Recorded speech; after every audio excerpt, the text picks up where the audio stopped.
physique, c'est bien. Je sais ce que vous allez me dire, je l'imagine en tout cas.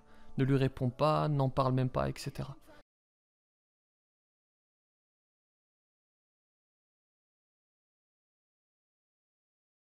Mais avant, je vais vous rappeler le contexte, l'historique pour que vous puissiez comprendre. Il y a un jeune homme qui s'appelle Bassam. Il est ce que l'on peut qualifier de blogueur, d'influenceur, et il défend d'arrache-pied et avec une vulgarité certaine l'idée selon laquelle il ne faut surtout pas, j'ouvre les guillemets, mélanger les origines.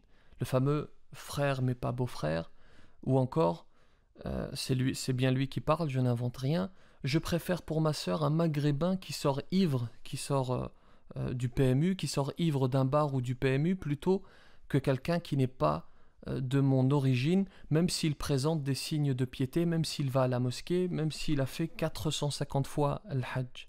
Vraiment, je n'invente rien. Vraiment, je n'invente rien. Vraiment, je n'invente rien. Il a eu plusieurs mises en garde contre lui. De plus, il fait des formations payantes. Depuis quand on utilise l'islam pour se faire de l'argent? Depuis quand les gens doivent payer pour apprendre la prière? C'est franchement honteux. Honte à toi, t'es pire que Bassem, tu lui fais la morale, mais regarde-toi avant. T'es loin d'être un exemple, t'es juste un pseudo-imam. Même s'il est dans le dîme, même si tout ce que vous voulez, je lui donne pas. Oui, je la donne à un maghrébin qui sort du PMU. C'est pas grave. Billah, je préfère donner 10 fois ma fille à un maghrébin ivre, saoul, qui sort du bar, parce qu'on pourra toujours l'arranger, Inch'Allah, que de le donner à quelqu'un qui n'est pas de mon origine et de ma communauté et qui a fait 450 fois le Hajj. Il y a un peu plus d'un an, j'avais produit cette vidéo dans laquelle j'abordais la question du mariage entre prétendants d'origines différentes.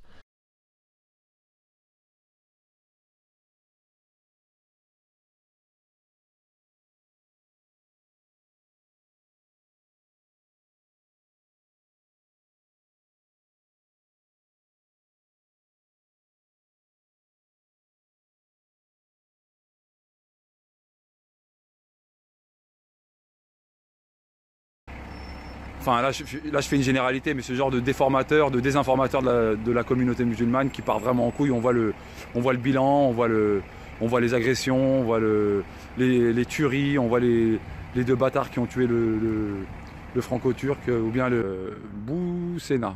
Je crois que c'est Boussena. Je sais plus, ouais, c'est ça. Donc il y a des imams qui nous parlent, qui viennent nous dire oui, Mbappé, Kanté, c'est la Sunna, regardez comment ils agissent, etc. Alors moi j'ai envie de te dire une chose, tous ces footballeurs pourris sont tous des têtes de gondole pour Carrefour, Evian, Nike, Adidas. Ils posent devant des affiches Israel is free, Israël terre de création, alors qu'ils bombardent, ils tuent des infirmières, ils tuent des hommes en fauteuil roulant. Rahimullah Ibrahim Abou Touraïha, allez voir ma vidéo sur Ibrahim Abou Touraïha. Par contre ça on vous en parlera pas. Les imams Abou le Fric, Abou Portant et Abou de Souffle vous parleront pas de Abou Touraïha qui est mort seul. Le maghrébin est beaucoup plus politisé que l'africain, et le maghrébin est plus marqué par un islam assez précis qui n'est pas l'islam du noir, ou parfois d'ailleurs le noir n'est pas musulman, hein. Mais ça aussi c'est toute l'idéologie de valorisation du noir, le noir viril, le noir bon en sport, parce que là aussi quand on parle de racisme anti-noir, il faut quand même rappeler que le black, hein, je prends le mot, est, comment dirais-je, valorisé et flatté par les médias dominants depuis 30 ans, comme sportif, comme danseur, comme musicien, comme bête sexuelle, etc., etc. Un vrai Renoir qui a le seum, il va, il attrape, il finit Bassem, tu vois. Mais il y a des Renois, ils traitent, oui, j'aime pas les rebeux, nanani, nanana, puis ils vont manger des Grecs ensemble. Portez vos couilles et dites que vous êtes des racistes parfois, parce qu'il y a des Renois, ils sont racistes, mes frères et sœurs, attention. Il y a des Noirs, ils détestent les rebeux. Hein.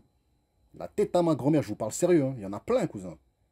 Mais quand ils voient les rebeux, wesh, salam alaikum, bien, nanana, et puis derrière, rebeux, narchetan et tout. On connaît vos vices, tu vois. Donc voilà, donc.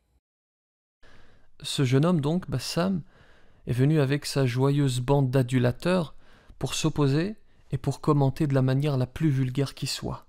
Il y avait des insultes, de la grossièreté, etc.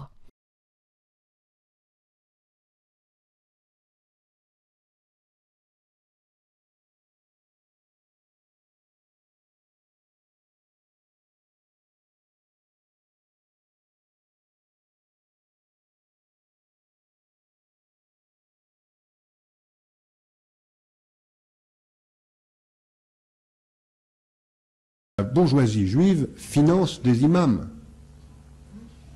pour éviter que des imams trop radicaux viennent d'ailleurs.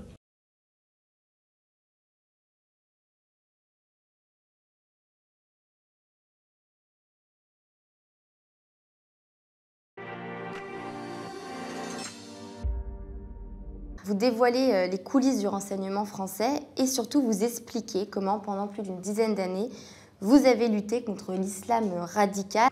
Pour pouvoir parler justement à des personnes qui demeurent aujourd'hui, je l'explique très bien dans le chapitre qui traite justement de l'islam de France, qui demeurent trahis, si vous voulez, par les gens qui sont censés les représenter. Qui demeurent trahis, si vous voulez, par les gens qui sont censés les représenter. Que la majorité aujourd'hui des représentants de l'islam de France sont des agents, dans le meilleur des cas des services français, on va dire, ou dans le pire des cas de services des partis étrangers, ou dans les cas médians, justement, les deux à la fois, si vous voulez. Donc on a un certain nombre de services étrangers qui ne sont pas toujours, justement, des personnes, si vous voulez, bienveillantes, justement. Elles croient parfois en Dieu comme vous croyez au Père Noël, si vous voulez.